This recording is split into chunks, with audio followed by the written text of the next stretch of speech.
All right, welcome to the deep dive. Today, we're tackling, well, a really unique stack of source material sent in by one of you listeners. Yeah, it's definitely different. We've got research articles, zoological reports, even detailed veterinary accounts, and they're all focused on this single, very specific, and honestly pretty intense hypothetical question. Which is, what happens when an 8-pound Yorkshire Terrier, and the sources specifically call this one the Berserker, goes up against an average American Raccoon? Exactly. So this isn't your typical nature show scenario. Our job today, based entirely on the documents you sent us, is to really dig into this. Right, we're analyzing their information, the physical stats, the behavior patterns described, trying to cut through any guesswork and predict a likely outcome based purely on this evidence. It's about understanding the brutal reality of this specific potential conflict using the data we were given, almost like running a simulation based on these profiles. Precisely. So let's meet the contenders, starting with the American Raccoon Pro Sign Loader. We all have that image, right? The clever, adaptable, masked bandit finds its way everywhere. And the sources definitely back up that intelligence and adaptability. They're mesocarnivores, very successful across forests, suburbs, cities, you name it. But what's key for this fight scenario? Well, the consistent point in the material is their baseline behavior. Generally, they're not looking for a fight. They'd rather avoid conflict unless, they feel threatened. Provoked, cornered, protecting kits, that kind of thing. Exactly. But if avoidance fails, Then the data suggests things change dramatically. oh yeah, when pushed, the descriptions are consistent. They become fierce, determined defenders. They will absolutely stand their ground. Okay, now for the other corner, the Yorkshire Terrier. This specific one, the source says 8 pounds, male, prime health, and, quote, strong for its size. And Yorkies do have that history, right? Yeah. Bred for vermin hunting, so there's a baseline tenacity, a prey drive there. But this isn't just any Yorkie, according to the profile provided. No. And this is probably the most critical factor from the source material about the dog. It's labeled the Berserker. It supposedly exhibits specific aggressive traits and fights with a berserkergang style. Which means what exactly in animal terms based on these descriptions? Well, the interpretation is basically frenzied, fearless, maybe uncontrollable aggression, a complete lack of normal self-preservation instincts. It's described as an atypical psychological state. Something that could potentially throw an opponent off. That's the suggestion in the material, yeah.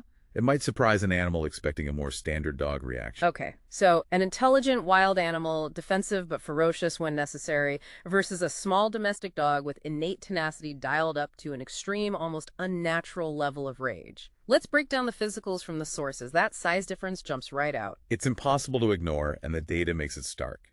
Your average raccoon is listed as typically 7 to 20 pounds, often more like 15 to 20 pounds on average. Some can get much bigger. And the Yorkie. This specific one is 8 pounds. So the raccoon could easily be double, triple, maybe even 5 times the Yorkie's weight. Easily. Yeah. And that's a colossal difference in any physical fight.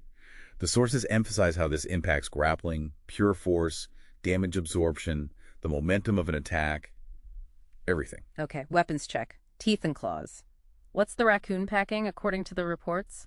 It's seriously armed.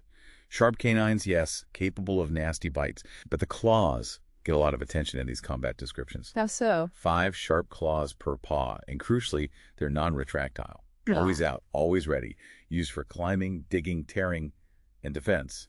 The name raccoon even comes from an Algonquin word meaning he who scratches. Right, and there was something specific about their front paws. Yes, this is highlighted as a really key detail in the source material. They're described as having exceptionally dexterous front paws, almost like little hands. Meaning? Meaning they don't just rake or slash. They can use those paws to actively grasp, pull, manipulate an opponent while they're biting or using the claws on the other paws.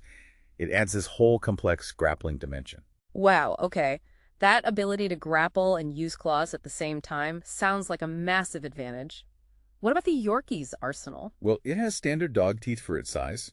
Given the terrier background, you'd expect that tenacious bite and shake tactic. But the power? The absolute force is going to be much lower, just due to size. Its claws are standard dog claws, not really effective offensive weapons in this context compared to the raccoons. Strength, agility. The Yorkie is strong for its size. And they are surprisingly tough little dogs, generally quick, agile, that can be vital for dodging. But the raccoon, described as stocky, robust, very strong for its size. And climbers, too. Excellent climbers. The sources mention they can rotate their hind feet 180 degrees to climb down head first. That shows some serious agility you wouldn't guess from their walk. Plus, they can hit speeds of up to 15 miles per hour in bursts. Okay. Defenses. How do they stack up? The raccoon's got thick fur, a tough hide, offers some padding against, say, smaller bites. Its solid build helps absorb impact, too. And the Yorkie? Physically. Very little specific defense beyond maybe its quickness. That small, delicate frame is inherently vulnerable. It really relies on not getting hit squarely. So just looking at the physical specs from the documents, it seems like a major mismatch. Raccoon has size, strength, and those versatile, dangerous weapons, especially the paws. Yeah, the paws are a big differentiator. The Yorkie's main physical hope seems to be using its speed and relative strength for a very, very fast, maybe lucky, targeted strike. That appears to be the tough reality presented in these papers, yeah.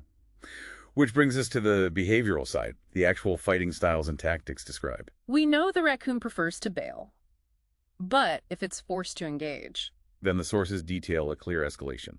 First, intimidation displays. Puffing up the fur, raising the tail, making noise, hissing, growling, even shrieking or barking sometimes, trying to warn the threat off. But if the threat doesn't back down, like, say, a Berserker Yorkie. The descriptions get pretty stark. Words like determined, ruthless when cornered. Ruthless how? What specific tactics do the reports mention?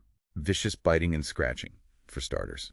Trying to use their weight and those paws to knock an opponent off balance or push them over. Okay. They apparently target vulnerable spots, eyes with the claws, neck and belly with bites. And there's one tactic mentioned repeatedly in the reports that's particularly brutal. Which is? They attempt to roll a dog onto its back to get at the soft underside, to eviscerate it. Wow. That's, yeah, intense. And bites to the chest or abdomen are described as potentially causing collapsed lungs, peritonitis, really severe internal damage. Plus, they'll use the environment climb, use water, whatever's available. And they're smart animals too, right? The intelligence factor. Yes, consistently rated as highly intelligent in the animal kingdom. Problem solvers, good memory. Comparable to some primates, smarter than many domestic pets, according to some metrics in the sources. So how does that intelligence play into reacting to something totally unexpected, like this Berserker Yorkie? That's a fascinating question posed by the material. Could the sheer atypical nature of the tiny thing coming in with seemingly no fear actually cause the intelligent raccoon to pause, be disoriented for a crucial second? Maybe. Or that same intelligence might allow it to instantly recognize the extreme danger posed by an attacker that won't back down, bypass its own usual warning funces, and immediately unleash its most ferocious defensive measures. Which brings us back to the Yorkie's berserker profile itself. How are the sources really defining that in combat terms? As we touched on, it's framed as just, all-out, relentless assault. Fearless rage overriding any sense of self-preservation. It skips the assessment, the posturing, the usual animal conflict steps. Kind of like the terrier gameness, but on steroids. That's a good way to put it. Building on that innate tenacity, but amplified massively according to these descriptions. Straight in attack, no hesitation. Tactics likely being? Based on the profile. Rapid movement, maybe staying low, persistent biting, probably aiming for throat, neck, that classic terrier grip and shake.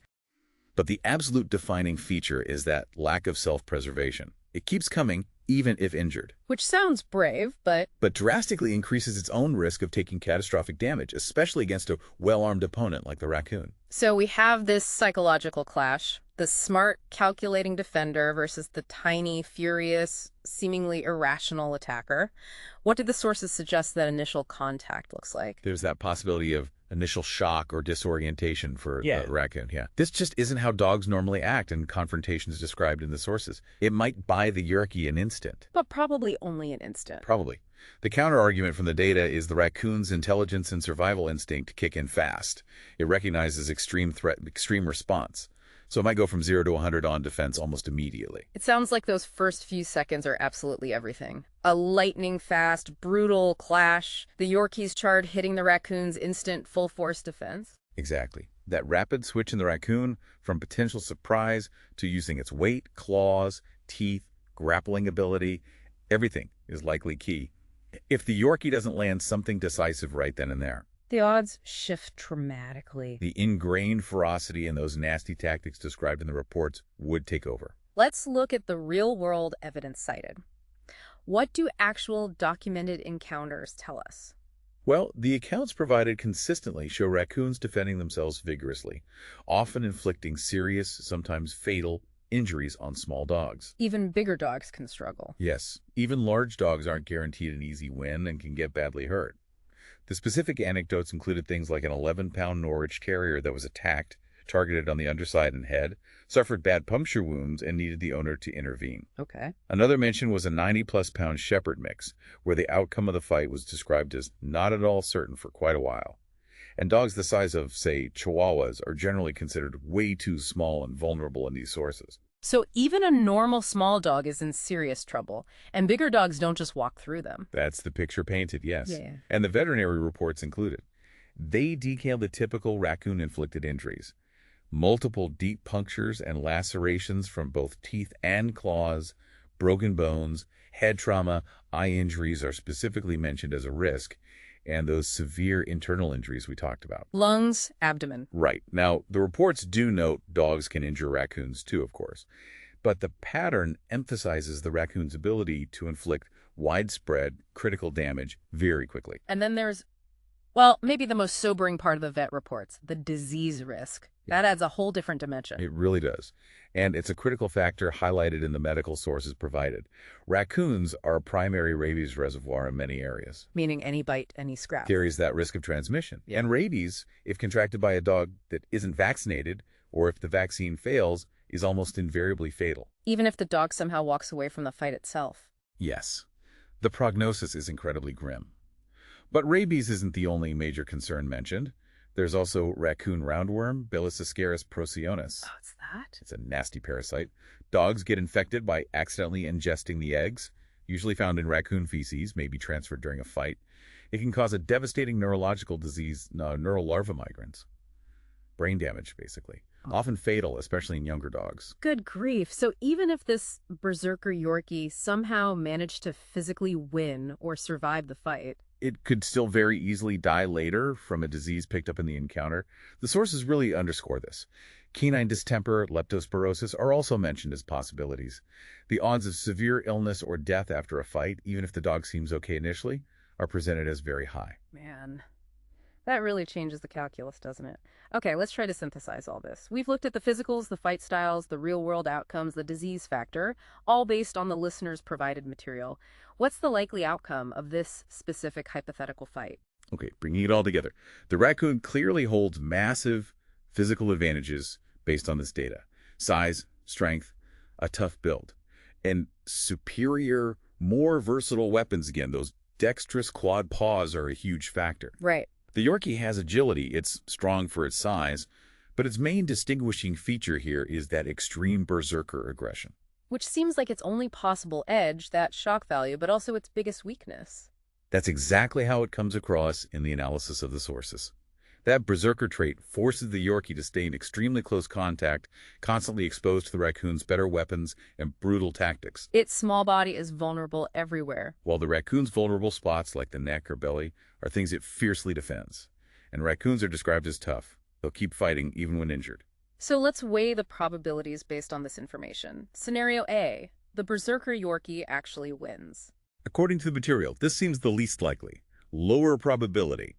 It would need that initial charge to somehow completely bypass the raccoon's defenses and instantly land a perfectly placed, fight-ending blow. Yeah. Very tough against a larger, stronger, well-armed animal ready to grapple and slash. Okay, scenario B. The raccoon successfully defends itself and overpowers the Yorkie. This appears to be the higher probability outcome based on the collective data. The raccoon reacts ferociously, uses its size, strength, paws, and those described tactics eye-gouging, rolling, biting, vital areas to inflict severe, likely fatal injuries very quickly. And the Yorkie's lack of self-preservation means it just takes that damage. It guarantees it stays in the pocket absorbing punishment until it's incapacitated or killed. All right. Scenario C, mutual severe injury. Maybe both die, or the raccoon survives but is badly hurt. The sources suggest this is a moderate probability. The Yorkie, with its relentless attack, might inflict some real damage before succumbing. But the raccoon is still likely to inflict lethal injuries on the Yorkie first. The raccoon could die later from its own wounds or significantly. From disease. Yeah, potentially from a disease transmitted by the Yorkie during the fight. That's a possibility raised by the disease vectors discussed. So, putting it all together, based strictly on the provided research, reports, and veterinary insights, what's the most probable conclusion? Synthesizing all the points from the source material, the American raccoon emerges as the more probable victor in this specific hypothetical confrontation. And the absolute core reasons, just to recap the key takeaways from the data. Overwhelming size and strength difference. Superior, more versatile weaponry, especially that potent combo of sharp teeth and dexterous, clawed paws for simultaneous grappling and slashing. And critically, the Yorkie's small size and physical vulnerability are tragically amplified by his own defining berserker fighting style. Yeah, that trait, its only potential psychological weapon, becomes its biggest physical downfall here. It forces it to stay in the kill zone. Absolutely. It removes any option for disengagement or evasion once the fight starts, guaranteeing continuous exposure to the raccoon's more powerful and versatile arsenal. The sources seem pretty clear. Those first few seconds are paramount. If the Yorkie doesn't get an immediate fight-ending miracle. The physical realities and the raccoon's described defensive capabilities overwhelmingly take over against an opponent that, by its very nature described here, won't quit until it's stopped permanently. So, for our listener who sent in all this fascinating, if grim, material, the harsh reality laid out in these sources is that this particular encounter would likely be incredibly violent, very fast, and almost certainly end in severe injury or death for at least one of these animals. And we really have to stress that crucial point from the vet data again. Even in the highly unlikely event, the Yorkie somehow survived the physical fight, the probability of it dying later from something like rabies or that awful raccoon roundworm is presented as extremely high. It just adds another layer of lethality to the whole scenario. Yeah, it underscores the incredibly high stakes described in these documents. So maybe the final thought to leave you with, drawing from this deep dive into the data, this scenario, as specific and unusual as it is with the berserker profile, really highlights something fundamental. Which is? That perceived courage or sheer tenacity, like the Yorkies, doesn't always overcome the raw physical advantages and the brutal, evolved survival tools of a wild animal like the raccoon. Sometimes it's not just about the will to fight, but about the inherent, often underestimated physical capabilities nature provides. It makes you think about that complex and often unforgiving mix of instinct, physiology, and behavior when forces like these collide. A harsh lesson from the wild indeed. Thanks for joining us for this deep dive.